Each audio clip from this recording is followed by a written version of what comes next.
അരിപ്പുട്ട് പോലെ തന്നെ നമുക്ക് നല്ല സോഫ്റ്റ് ആയിട്ടുള്ള ഒട്ടും കട്ടകളൊന്നും ഇല്ലാത്ത ഗോതമ്പ് പുട്ട് ഉണ്ടാക്കിയെടുക്കാം. ഏത് ഗോതമ്പ് പൊടി വെച്ചിട്ട് വേണമെങ്കിലും നമുക്ക് ഈ ഒരു സോഫ്റ്റ് പുട്ട് ഉണ്ടാക്കിയെടുക്കാം. ഇതെങ്ങനെ ഉണ്ടാക്കാൻ നോക്കാം.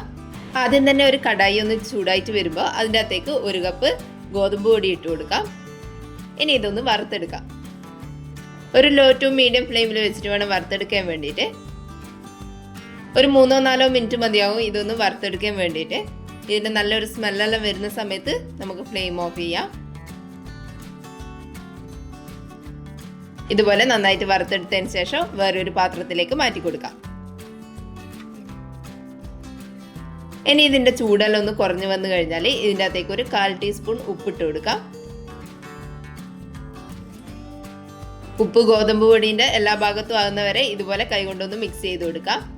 വെള്ളത്തിൽ ഉപ്പ് ചേർത്തിട്ട് കുഴച്ചെടുക്കുന്നവരുണ്ട്. ഏതാണോ സൗകര്യം അതുപോലെ തന്നെ ചെയ്യാം. ഇനി ഇതിൻ്റെ അകത്തേക്ക് ചെറിയ ചൂടുള്ള വെള്ളം കുറച്ചായിട്ട് ഒഴിച്ചിട്ട് ഇതൊന്ന് കുഴച്ചെടുക്കാം. വെള്ളം മുഴുവൻ ഒരുമിച്ച് ഒഴിക്കണ്ട, കുറച്ചായിട്ട് ഒഴിച്ചിട്ട് ഇതുപോലെ ഒന്ന് കുഴച്ചെടുത്താൽ മതി. കുഴച്ചെടുക്കുന്ന സമയത്ത് നമ്മൾ ചപ്പാത്തിക്കെല്ലാം കുഴക്കുന്ന പോലെ ഒരുമിച്ചിട്ട് നന്നായിട്ട് കുഴച്ചെടുക്കാണ്ട് പുട്ടുപൊടിയെല്ലാം കുഴച്ചെടുക്കുന്ന അതേ രീതിയിൽ വേണം കുഴച്ചെടുക്കാൻ വേണ്ടിയിട്ട്. ഇതുപോലെ കുറച്ച് വെള്ളം ഒഴിച്ചിട്ട് നന്നായിട്ടൊന്ന് കുഴച്ചെടുക്കാം.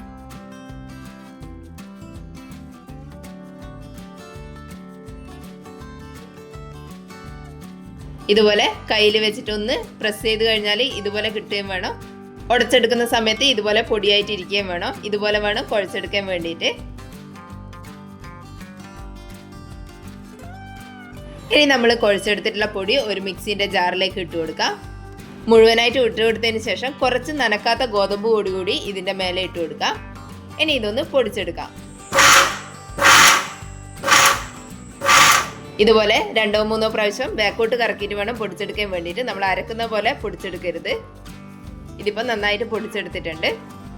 അരിപ്പുട്ട് പോലെ ചെറിയ തരികളോട് കൂടിയാണ് ഇതുണ്ടാവുക. ഇനി ഒരു പുട്ടുകുറ്റിയിലേക്ക് കുറച്ച് തേങ്ങ ഇട്ട് കൊടുക്കാം. പിന്നെ നമ്മൾ പൊടിച്ചു വെച്ചിട്ടുള്ള പൊടി കുറച്ചായിട്ട് ഇതിൻ്റെ അകത്തേക്ക് ഇട്ട് കൊടുക്കാം.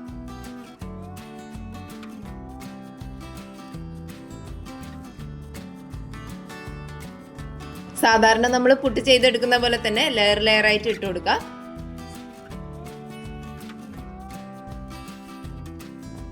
പൊടി കുറച്ച് നിറച്ചതിന് ശേഷം അതിൻ്റെ മേലെ തേങ്ങ ഇട്ട് കൊടുക്കുക. പിന്നെയും അതിൻ്റെ മേലെ പൊടി നിറച്ച് കൊടുക്കുക. പുട്ടുകുറ്റീൻ്റെ വലുപ്പത്തിനനുസരിച്ചിട്ട് 2-3 ലെയർ ആക്കിയിട്ട് നമുക്കിത് ഇട്ട് കൊടുക്കാം. ഇനി മേലെ കുറച്ച് തേങ്ങ കൂടി ഇട്ട് കൊടുത്തതിന് ശേഷം ഇത് ആവിയിലൊന്ന് വേവിച്ചെടുക്കാം.